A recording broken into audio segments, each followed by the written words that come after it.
Now it's time for the cosmetics and pattern making. Once you finish your skeleton of your character, now it's time to make the pattern for the clothes. You would measure out with paper over your character how to make the pants, the top, and the arms, and the headpiece that goes over the face. You do it over the rubber face too, like I show in this picture and this picture. Here is the patterns. Print these out to show the size and shape of each of the patterns to the scale of this character that we're making, Chunky Cheese.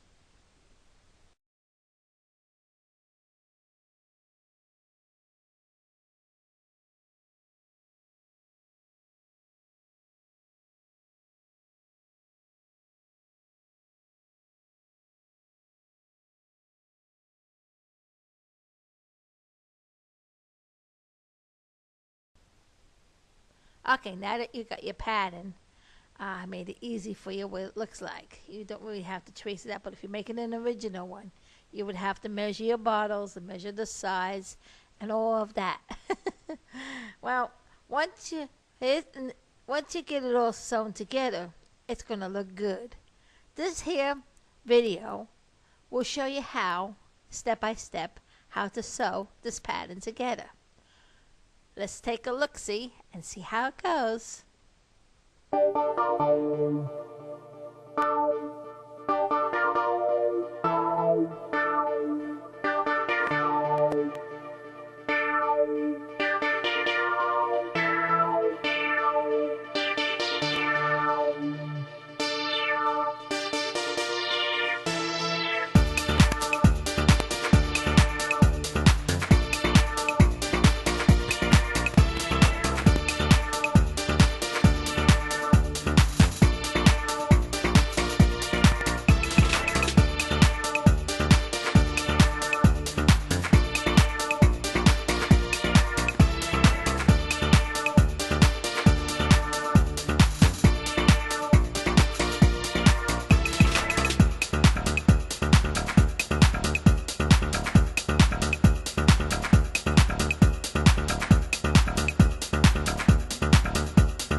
Once you sew up all your pieces and you got it all ready to go, it's time to dress your chunky cheese doll. See, now you know why I tell you to make sure you don't glue the feet in, because you gotta put the feet through first. Take the feet off and you put the feet in first. Then you raise the arms up or down to stick the arms in. And then you close the body up in the back.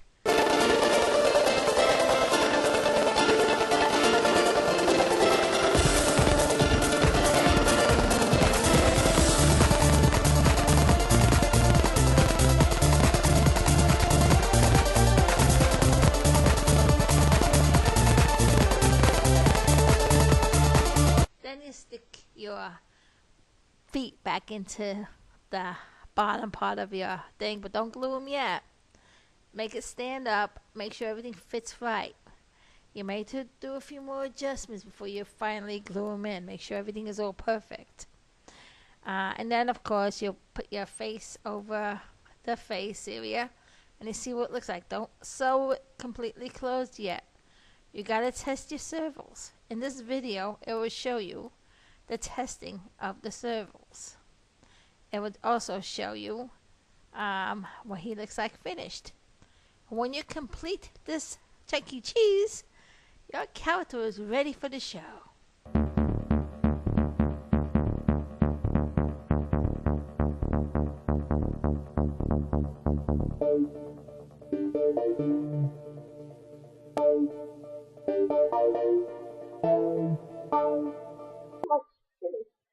And looking like this. Before you put the clothes and everything on it, but it's just tested. And this is what it looks like. Now, I say not to glue the feet on. The feet are not glued on. They are loose. So you can dress your character. This is to do the first servo run and to see if all the motors work. And to see if all your motors are just right, if they need to be adjusted. And if everything is fine. I'll show some close-up videos and how the motors are fitted in here and show its function and show how it would work. And so this is what your animatronic diaper would look like if you did it right. I have it connected to a circuit board. This is a 100 circuit board, a servo motor control with USB interface, the computer, and I can describe it to the next slide. Each servo one. The other thing is I don't know how to program this so I can move all the motors at the same time and put the integration to the contract. I'm only able to do one motor at a time. I gotta find the right kind of software that this thing can work with so I can monitor the motors. Right now I'm doing this is just a motor test, and I'm gonna show how each motor works. And I'll show it close up. So here goes all the servo testing, and I'll show you how this guy works. Okay, there we go. We're going to first show a close up of the mouth movement.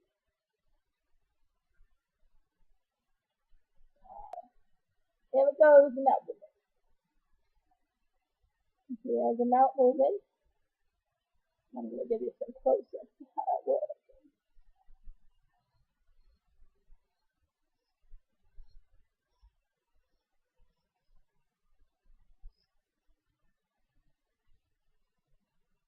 And make sure you hit out and the pulling to the body.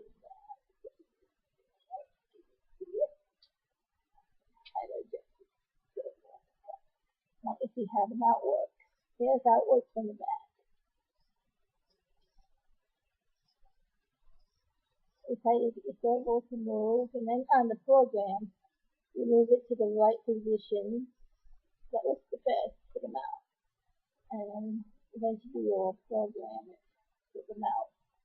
It opens to the mouth, and closes to the mouth. Because if you put too much, it gets funny. So you'll have to adjust that. But that's how you get the mouth to work.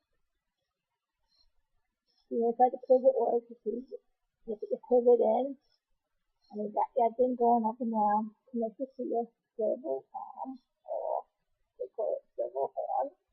And it goes up and down, and it moves the mouth. See how it works? Now, the rubber is inside the rubber face, which the rubber face is mounted on your plastic soda bottle. There's a cardboard insert. I had to do some cardboard and some wood on it. You really need thick cardboard to really do this the right way. I didn't have thick cardboard, so I had to kind of support it with a lot of wood and pieces. You'll use what you can find. Sometimes you can use probably pieces of wood to cut that piece out too. Whatever you can find will work the best. You find that works good for you. But this is how I rigged up my mechanism. And that kind of looks really good. Like I'm saying, it's kind of low budget because I don't really have a lot of budget. So I have to do things with whatever I can get. And this is a way of recycling your soda bottles. I think it's a great idea, right? Yeah. Let's say this is soda bottles. The head is for the soda bottle, the face, the top part of the bottle. Then the body is the body, the bottle. And that's how the mouth movement is done. Now I'm going to show you his head tilt.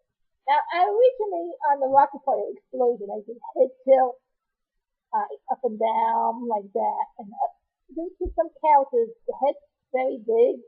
Sometimes the motor mechanism is too heavy on the cardboard pieces. It was too heavy, so I had to delete that other step. I told you later in the earlier. I decided to just do a head turn on this. The head tilt didn't work too good, and it looked right. Take your balls off. It looked like he was drunk, and I said, you know what, I'm going to do away with that one. So I decided to do just a head turn. And if I got the right motor engaged, yep, I did that. This is a head turn. And the head turn is a simple servo motor that you connect to your circle base that I showed you before. And there's the circle base. And there's where the head turn goes. And this head turn motor goes. So they say when you line up your head, you line up your servo in the center position. And make sure your head doesn't turn all the way backwards. It goes as far as it goes to the side. Or your head would look like one of those crazy horror movie shows.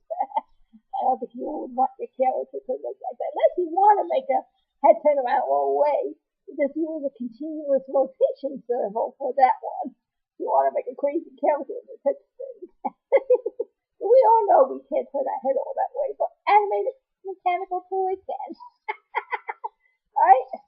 We say no, but they can. What I'm saying, if you want to pivot on the other movement up and down, what you can get is buy an already made kit called a pan and tilt kit. Mini motor, small size pan and tilt kit to put inside one of these. And it already would have its brackets and things. And maybe you can go to Easy Robot, buy some of those brackets and things that they have on the printer. And if you have one of those fancy printers, which one day I like to try to purchase, but they're very expensive at the moment, you can print any kind of PC. And I won't have to just cardboard anymore.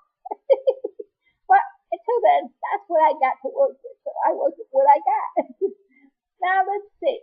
Now the other motor, each arm is on a separate servo. And I think I should be moving one of his, no, that is his body movement. Okay. Let me put this down to show you how the body movement works. I think this is the body, the arm. It's a servo that we originally did first, that we put into the leg bracket. And I showed you how to insert the very first servo. This one on the wood bracket. There's a wire that you will connect up to the back into the outside. You would have to adjust the size towards the side body and the amount of pivot that you have. But this is how the pivot is supposed to look and how it's supposed to act. Here it goes. You have to make sure you get your motor to go all the way. You first make your motor in your center position. And then when you measure how much your pivot goes, you bring it all the way up. So you know how far to make the rod. And then you'll bring your motor all the way down. And you know how big to make it so you can pull your knob so you know that this is how far it's going to go. And you don't want it to be too tight because you don't want to burn out your servo. So you have to make sure you got this balance just right. and it would work fantastic. Once you got it adjusted and you figure it out, you'll get that movement. And that's what makes the pivot. You see the pivots that you did in the center here with that little tube? So they got from the doggy bag, the doggy bone bag. Now, of course, if you don't got a doggy, you don't got doggy bag, bone bag. And, or if you got a neighbor that has a dog and they got those doggy bags, tell them to save you the little tube. So if you don't got any of that, you can always get, let me see, you can always get those tubes by cutting apart pens. So you take the pens apart and take the round cylinder out of the pen. You do the same thing and saw them to the sizes that you need. It will work just the same. Or if you get thick straws or thick tubes, I'm sure you could find anything that would work that. But don't make sure the hole's not too big. And make sure the hole is big enough to put the wooden dowel in it. So you pivot through it. So it would work good. Now we'll see each of its arms moving. I know each servo motor is put inside the body casing, so they showed you step by step how to do it. I put around rubber with some masking tape on it so that this doesn't rip your fabric as your arm goes up and down, and it gives more support. The wires will twist it and fold it twice, which is wrapping around to make it strong. A Chuck E. Cheese, we have stuffed hands we put on. Usually when I make some animals with hands that is sculpture, I would use that light fluffy clay, which is the Model Magic from Crayola, which is lightweight. Sculpting would be too heavy. I did one with sculpting, but it's too heavy to be good. A mold you make very not good. It's always good to make your hands with a lightweight clay. Use the heavy clay for your feet, so you got a heavy base that you stand on, and it gives them good balance. They'll flop all over the place. Let's see how these arm servos work. Let's try the arm movement now. Let's see. There we go.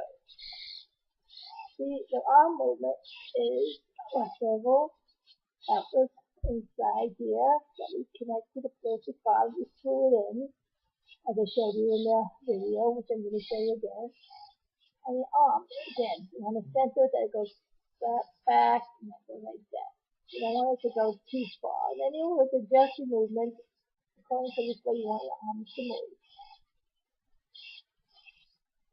And you'll do the very same thing for the other arm.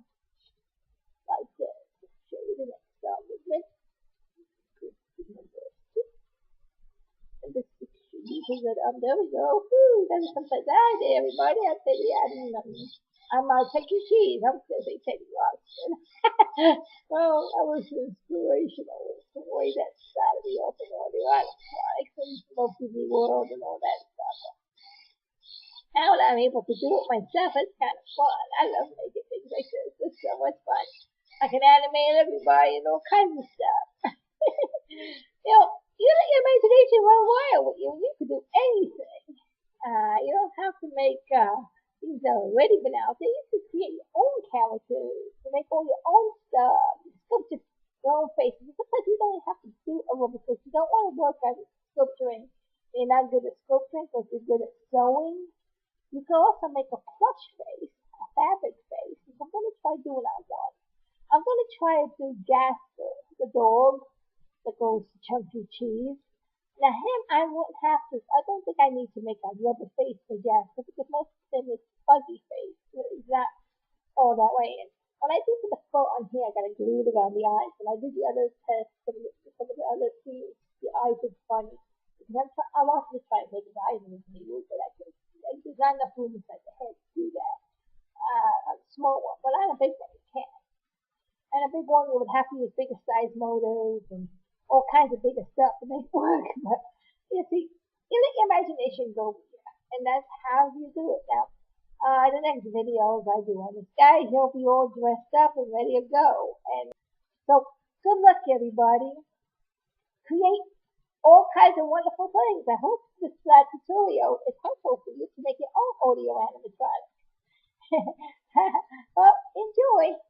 I'm going to try to see with BigPlush.com if I can make a kit available on how to build the basic body form like this, that people at home could do it. The motors will be all in it. The measurements, the sticks will be there. They'll be pre-cut and all be measured. Enough stuff to make one audio animatronic, but you would have the blueprint to make more afterwards. But soda bottles, you get them by the millions. These wooden dolls, you can buy them in Walmart. I like the square wooden dolls better than the round ones. They seem to stand up better. Sculpted clay, you can buy that by the ton. You know what I'm saying? So, and this is an affordable way. And you can get these little servo motors from Robot Shop. Robot Shop is a great supplier of motors and good discounts you get there. These little motors only cost about $3.50, which is a good bargain when you have to use 6 or 7 motors to make one toy move. And you're making more than one toy. So, and the bigger ones go like $10. Some of them go $12. Metal Gear ones, you can buy a small motor like this that costs $12 at Metal Gear. These are just plastic gear ones. So start with cheap motors first, and then go on and advance to the bigger ones, and see how it goes. Who knows? You may be the next Walt Disney, or the next rocket fire explosion, or whatever you want to do. You can do any kind of creation. It could be the one and only original you. Or express yourself to your animated toys and have fun animating, because I tell you one thing, it is a lot of fun to do this kind of stuff. Isn't it, huh, Chunky? Yep, you're not kidding. It sure is. Now, can I please have my ears and my body and my clothes work on? Yep, I'm sure I can arrange that. Oh, Well, this concludes this tutorial on how to make an animatronic. Have fun. Bye.